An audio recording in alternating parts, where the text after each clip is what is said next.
হযরতের আগমন আমাদের জন্য মঙ্গল হোক, ঈদে আশাবাদ। কোনো ওয়াজ লাগবে না ইনকে। ওরা বুঝছো? কি কইছে? খেয়াল করছস? হযরতের আগমন আমাদের জন্য মঙ্গল হোক, ঈদে আমাদের আশা। কইছে তো? বেটাই বল। আচ্ছা থাকো, কিন্তু উঠা বসা করলে সালাম দিছিলেন না। আসসালামু আলাইকুম ওয়া রাহমাতুল্লাহি ওয়া বারাকাতুহু।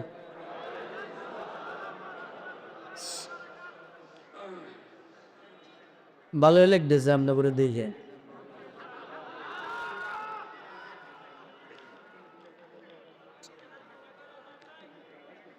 এই তুই মোড়ামুড়ি দেশকা চলো না বেশি স্যার তুই না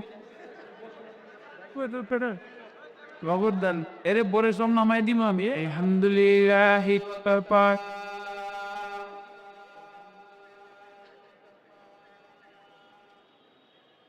والصلاة والسلام على عباده الذين اصطفى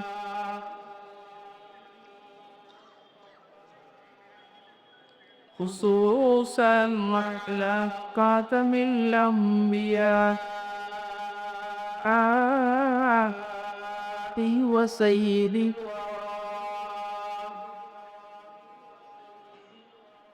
রব্বে করিম আমাদেরকে দিলেন নেসবতে দাওয়াত ও তাবলীগের নিসবতে কোরআনে মাজিদ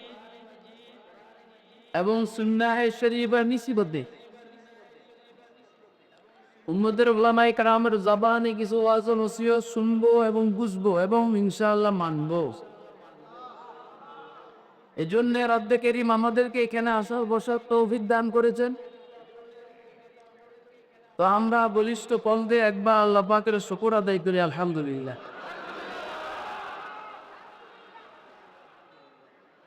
আল্লাহর দয়া এর শেষে আরো অনেক বড় বড় প্রোগ্রামে আলোচনা হয়, কিন্তু শ্রোতাদের ধরন ব্যতিক্রম। ওইখানে শ্রোতাদের প্রায় সবার মাথায় তো সাদা পোশাক থাকে।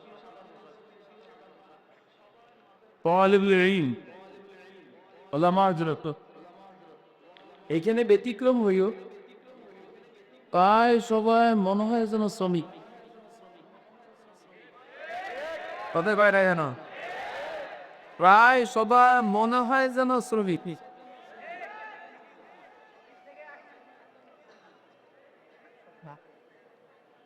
গার্মেন্টসের কইলাম আমি তো বুঝ দেশ, এই জন্য আমার কাছে খুশি লাগতে আছে।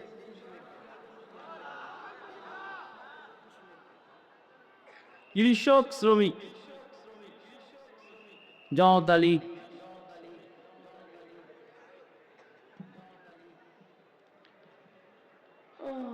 সমাজে শ্রমিক বেশি, কৃষকের চাইতেও শ্রমিক বেশি। দেশের কৃষি ধ্বংস হয়ে গেছে অথবা ধ্বংস করে ফেলেছে, এবং এখন গার্মেন্ট সেক্টরকে ধ্বংস করার ষড়যন্ত্র চলছে। এটা হইল ওনাদের বর্ত, যে দেশে উনি বলেছেন সে দেশে বর্ত, যে দেশে উনি পলাইছে সে দেশের বরকত, দেশের গার্মেন্টস সেক্টর দেশ ধ্বংস করবে। আমার মনে হয় স্থগিত যদি দিনটা হয়, ছোটখাটো বিষয় নিয়ে আন্দোলন না করলে ভালো, তাইলে ওরা ষড়যন্ত্র বেরো দেশের গার্মেন্টস সেক্টরকে ধ্বংস করতে ইনশাল্লাহ পারবে, পারবে, পারবে।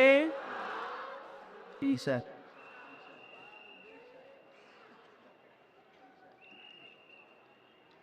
রাসূল আকরাম সাল্লাল্লাহু আলাইহি সাল্লামের একটা বক্তব্য আছে,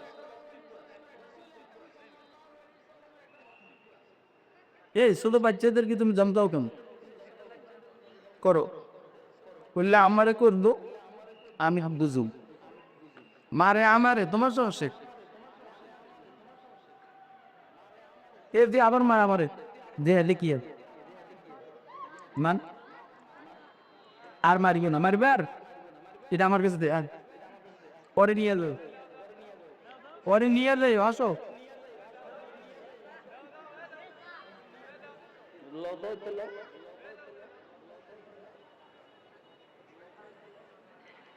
তুমি মুখ বেজার করে বেরিয়ে রয়েছি আসতে পারে না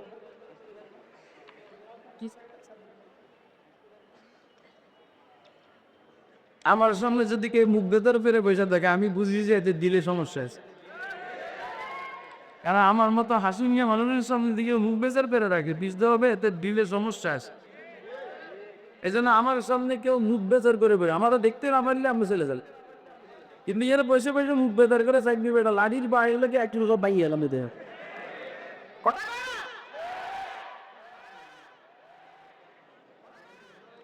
রসুল আকরাম সাল্লাল্লাহু আলাইহি সাল্লাম বলেছেন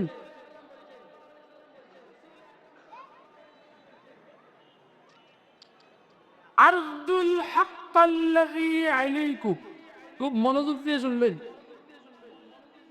ওয়াসআলুল্লাহ লাকুম